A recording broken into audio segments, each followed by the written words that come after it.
dándoles la bienvenida a esta nueva clase. Como siempre, empezamos definiendo la destreza que vamos a trabajar, y la destreza del día de hoy es identificar los grandes imperios de la antigüedad en el Oriente Medio, destacando el rol de la agricultura, la escritura y los ejércitos. Entonces, el día de hoy vamos a hablar acerca de la Mesopotamia, el imperio más antiguo del Oriente Medio. Vamos a hablar acerca de las primeras ciudades, vamos a hablar acerca del periodo histórico y también vamos a hablar acerca de la organización social, religión, cultura y aportes. Alan, revísame, por favor, estás con el micrófono encendido, ayúdame apagando porque hay una interferencia. Entonces, mire, para empezar, nosotros podemos decir que Mesopotamia significa tierra entre ríos. ¿Y por qué toma este nombre? Porque se encuentra ubicada entre los ríos Tigris y Éufrates. Al estar ubicada en el medio de dos ríos, la tierra era extremadamente fértil. ¿Por qué? Porque el agua del Tigris y del Éufrates prácticamente regaban gran parte de la tierra, y de esta manera tenían ellos la tierra siempre húmeda y apta para poder sembrar, de tal manera que las cosechas también eran muy buenas, agua no les faltaba a ellos. Pero ¿qué es lo que sucede? Así como era bueno porque permitía la agricultura, también les perjudicaba porque estaba sujeto a inundaciones. Muchísimas veces cuando había las crecidas de los ríos, imagínense, crecía el agua del Tigris, crecía el agua del Éufrates y inundaban las partes que estaban cerca a estos ríos. Por tanto, ellos tuvieron que construir los primeros diques y canales. ¿Para qué utilizaban los diques y canales? Para poder mermar un poco estas crecidas de los ríos y llevar el agua tal vez a territorios donde no alcanzaba tanto este elemento vital, ¿verdad? Y también empezaron a crear como un tipo de sótanos dentro de la tierra donde ellos almacenaban el agua, como un tipo de cisternas más o menos, que cuando el río crecía, prácticamente el agua quedaba almacenada. Cuando había la sequía, cuando los ríos empezaban a secarse, utilizaban esta agua que había sido almacenada. Crearon también las técnicas de irrigación, y esto permitió que la producción aumente cada vez más hasta que lleguen a tener excedentes.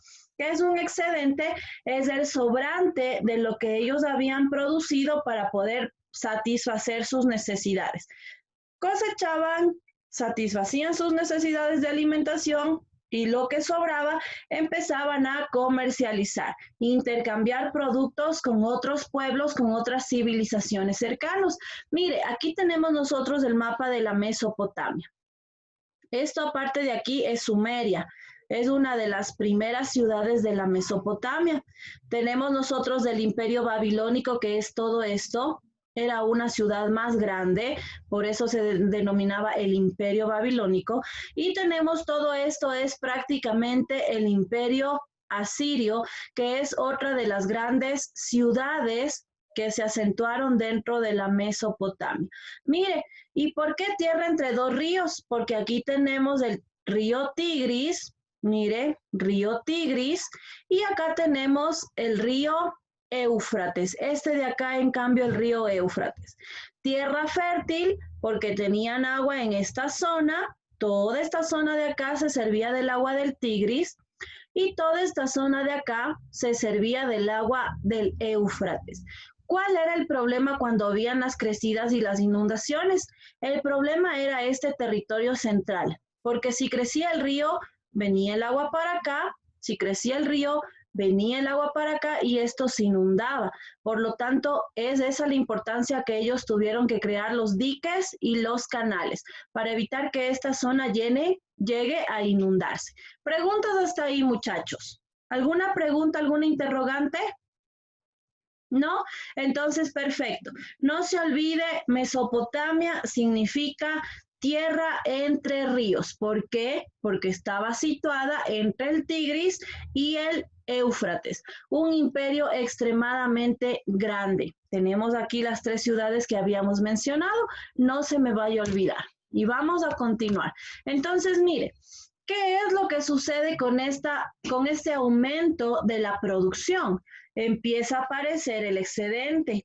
Como les había dicho, el excedente favoreció muchísimo al comercio y sobre todo a la especialización del trabajo. ¿Por qué?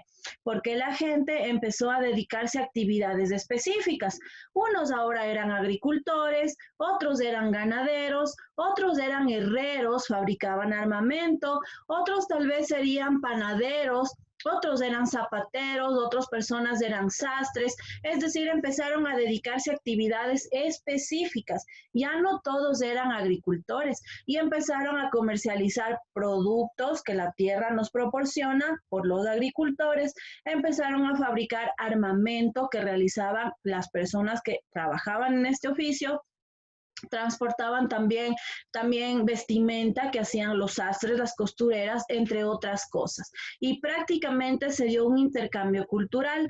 ¿Por qué un intercambio cultural? Porque ya llegaban personas de otros pueblos a vivir en la Mesopotamia, o de la Mesopotamia, al generar intercambio, tenían ya contacto con otros pueblos que tenían diferente idioma, tenían algunos avances más, algunos eran más avanzados, otros eran más atrasados, cada uno tenía un diferente aporte. Y es así como empieza el aparecimiento de los grupos sociales privilegiados. ¿Qué sucede con estos grupos sociales? De a poquito empiezan a haber personas que se sitúan en la cúspide de la pirámide social y empiezan a tener el control de pequeños territorios de esta civilización mesopotámica. Y de esa manera empiezan a aparecer las ciudades-estado.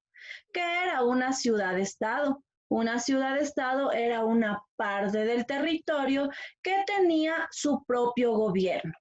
¿Qué hacía? Rendía culto a sus propios dioses. Cada ciudad-estado tenía un dios protector, el dios que les cuidaba. Este dios obviamente tenía su templo donde se le rendía tributo, se le llevaban ofrendas y este templo tenía que estar cuidado por los sacerdotes. Mire, tenemos el dios Anu, aquí, tenemos el dios Enil, tenemos el dios Enki, tenemos el dios Sin, tenemos el dios Ishtar, o la diosa, mejor dicho, Ishtar, que era símbolo de la fertilidad, y tenemos el dios Shamash. Este era uno de los principales dioses y ya vamos a ver por qué y qué tiene que ver Shamash en la elaboración de las primeras leyes. Entonces, mire, ¿qué es lo que sucede? Los reyes disponían de un ejército. ¿Para qué crearon los reyes de cada ciudad-estado un ejército? Principalmente era para controlar las ciudades, porque a pesar de que la Mesopotamia era una sola civilización, las ciudades se encontraban en constante conflicto. ¿Y por qué se encontraban en conflicto? Porque querían acaparar más territorio. Antes se creía que mientras más territorio tenía, la civilización o la ciudad era más poderosa. Entonces, eran una sola civilización, por supuesto, pero dentro de cada una de las ciudades se vivían constantes guerras, constantes conflictos por invadir otros territorios. Es más o menos como nosotros decimos, Ecuador es uno solo, ¿verdad? Pero, ¿qué pasaría si todas las provincias estaríamos peleándonos por ampliar nuestro territorio? Algo así sucedía. Todas las ciudades se encontraban en disputa porque tenían ganas de ampliar más territorio. Dentro de cada ciudad se cobraban los impuestos, se controlaban las cosechas. Para esto, para poder controlar cosechas y cobrar impuestos, empezaron a desarrollar la escritura. Estas ciudades-estado empezaron a enfrentarse entre sí para poder conseguir cada vez más tierra. Y aparte de la tierra, para poder tener control tanto del Tigris como del Éufrates, es decir, poder controlar el agua, que no les falte agua. Y algunos llegaron a formar reinos. ¿Cómo se formaron los reinos? Haciendo la alianza de muchas ciudades-estado. Y aquí les voy a ustedes a retroceder el mapa. Mire, tenemos acá nosotros Sumeria, una ciudad-estado pequeña. Imperio Babilónico, este ya era considerado un reino. ¿Por qué? Por su extensión territorial. Y tenemos el Imperio Asirio que, mire, prácticamente ocupaba hasta gran parte de Egipto. Entonces, prácticamente fueron ciudades que se fueron aliando y poco a poco dieron origen a los reinos. Aquí tenemos nosotros las ciudades. Tenemos Sumeria, tenemos el reino de Akkad, tenemos el imperio babilónico, tenemos el imperio asirio y el imperio persa. Mire, Sumeria prácticamente da inicio y es una de las primeras ciudades-estado. Y estas primeras ciudades-estado empiezan a organizarse de a poquito para poder tener lineamientos que los ciudadanos puedan realizar y cumplir para poder vivir en armonía. El reino de Akkad. Este reino de Akkad prácticamente se caracteriza porque tuvo un ejército bastante fuerte, pero lamentablemente no permaneció porque lograron conquistarle, lograron derrotarle. El imperio babilónico, uno de los imperios más poderosos, uno de los imperios más sólidos, y este se caracteriza por su gobernante que fue Hammurabi. ¿Qué hizo Hammurabi? No sé si ustedes han escuchado del código de Hammurabi. Hammurabi prácticamente creó la primera ley que los ciudadanos debían cumplir, y esta ley estuvo amparada en la ley del talión. ¿Qué es la ley del talión? Ojo por ojo, diente por diente.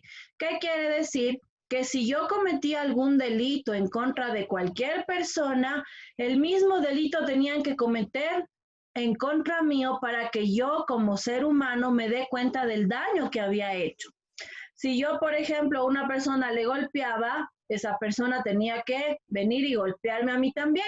Por eso es el dicho que dice, no hagas a otros lo que no quieres que te hagan. Entonces, mire, una ley de las primeras que se crean y que sirvieron para que los ciudadanos puedan tener un lineamiento el cual seguir.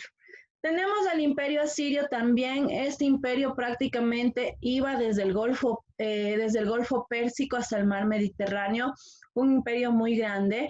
Lamentablemente este imperio dura sí algunos años, pero fue también conquistado, fue destruido y finalmente tenemos, perdón, el imperio persa que iba hasta el río Indo. Y estas son las principales ciudades, los principales procesos que tuvo que atravesar Mesopotamia.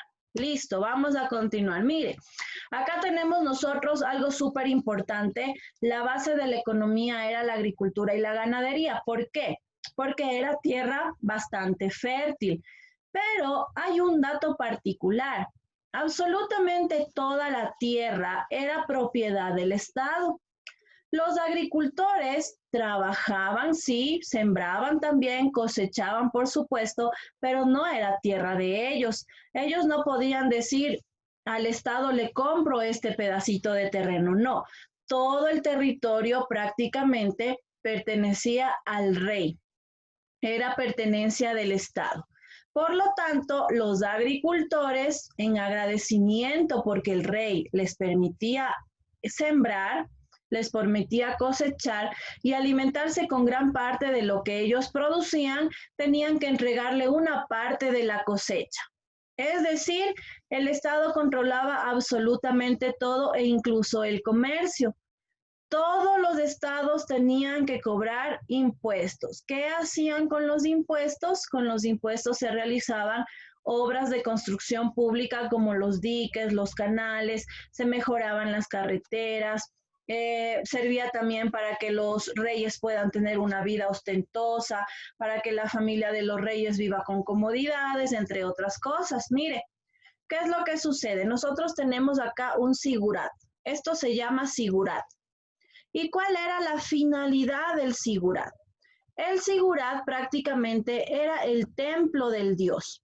Y dentro de este sigurat habían riquezas, habían las ofrendas, habían joyas preciosas, todo lo que se le había entregado a su dios protector. Pero mire, aquí tenemos nosotros unas gradas, ¿verdad? Gradas por aquí, gradas por acá y gradas por esta parte de acá. ¿Cuál era la finalidad de la forma de este sigurat? ¿Y cuál era la finalidad de que ellos tengan una terraza acá y otra terracita encima?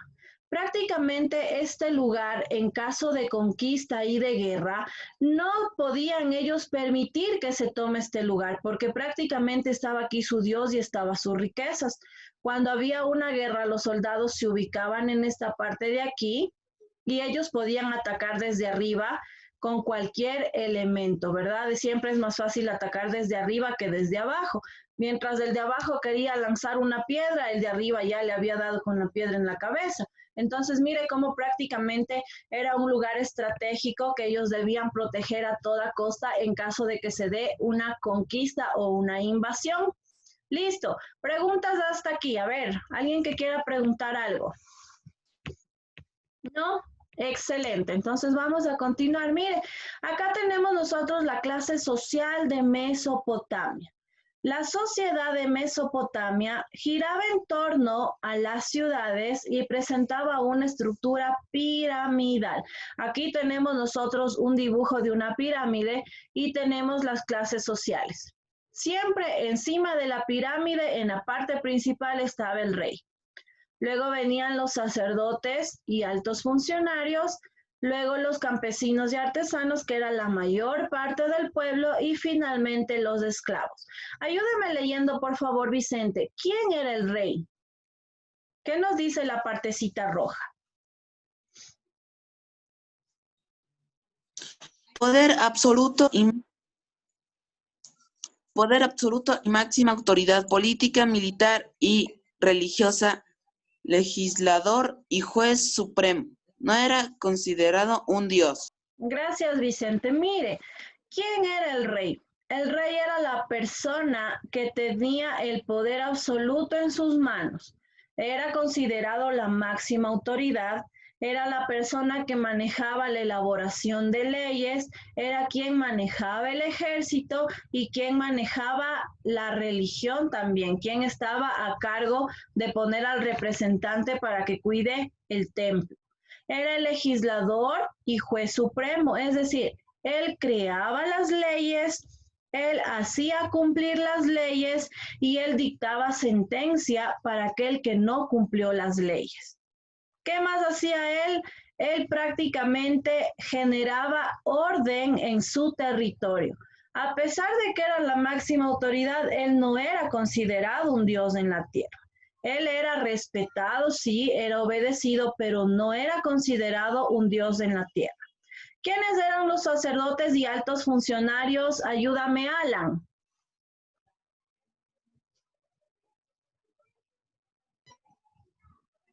A ver, Alan. Ayudan a gobernar la ciudad, dueños de la mayor parte de las tierras o controlan el comercio a larga distancia. Perfecto, mire, prácticamente los sacerdotes se encargaban del cuidado y decoración de los templos y los altos funcionarios eran quienes ayudaban a gobernar la ciudad. Eran quienes se dedicaban a cobrar impuestos, eran quienes llevaban la contabilidad de las cosechas, eran quienes se dedicaban a avisar al rey qué obras públicas había que realizar y eran dueños de la mayor parte de las tierras. ¿Cómo es esto de que eran dueños? Ellos prácticamente eran parte del Estado, por lo tanto ellos sí tenían la capacidad de decir este pedacito de tierra es mío. ¿Por qué? Porque básicamente los sacerdotes y los altos funcionarios eran la familia del rey y el rey no les iba a negar a ellos que tengan su tierra para que puedan prácticamente vivir con condiciones favorables, superiores a las del pueblo. Entonces ellos también controlaban el comercio a larga distancia. Eran prácticamente la mano derecha del rey. Los campesinos y artesanos. Hernán, ayúdame leyendo, por favor. Dice, eran la mayoría de la población, trabajo para el rey y el templo.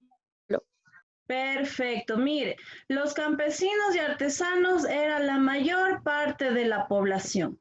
Ellos sí se dedicaban a cualquier tipo de oficio y trabajaban para el rey.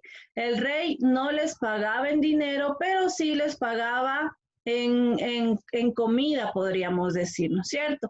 Entonces ellos prácticamente trabajaban también para el templo, realizando alguna adecuación, alguna modificación, y sobre todo cuando rendían tributo a sus dioses, ellos eran los encargados de llevar las ofrendas. ¿Y quiénes eran los esclavos? Ayúdeme leyendo, por favor. ¿Quién no me ha ayudado? A ver, señor Morales. ¿Quiénes eran los esclavos? Eran prisioneros de guerra. Perfecto, muy bien, mire, los esclavos eran prisioneros de guerra, prácticamente era la gente que en algún proceso de conquista de una ciudad habían sido capturados y estos esclavos, si eran hombres jóvenes, se los utilizaba para los trabajos forzosos, para poder trabajar elaborando murallas, para poder trabajar elaborando alguna edificación, para poder llevar el agua de un lugar a otro, para hacer alguna actividad física extremadamente fuerte. Las mujeres, en cambio, eran esclavizadas para cumplir roles domésticos. Se encargaban de cuidar a los hijos del rey, a los hijos de la familia del rey, se encargaban de cocinar, se encargaban de tener limpio el hogar, se encargaban muchas veces también de realizar actividades ganaderas, actividades agrícolas, pero no recibían ningún tipo de sueldo. Ellos prácticamente estaban destinados a ser tomados en cuenta como un objeto. Es decir, los esclavos eran pertenencia de sus amos y los amos no les pagaban y no les permitían que ellos tengan libertad. Listen. Dígame. Dígame. Listen está bien bajo en mi internet y se me está entrecortando y me está sacando de la clase. Ya, si sales de la clase yo te vuelvo a admitir, ¿ya? No hay problema, yo te vuelvo a aceptar si se te sale tal vez de la clase. Listo. Preguntas hasta ahí, muchachos. ¿Alguna pregunta que tengan? ¿No hay preguntas? Perfecto. Entonces vamos a trabajar. Voy a dejar de compartir pantalla y vamos a interactuar respondiendo algunas preguntas. ¿Ya? Entonces, el día de hoy, como les había dicho, no llevamos deberes. El día de hoy ustedes van a descansar, pero vamos a sacar la nota dentro del aula. Vamos a participar y vamos a responder las preguntas. ¿Listo?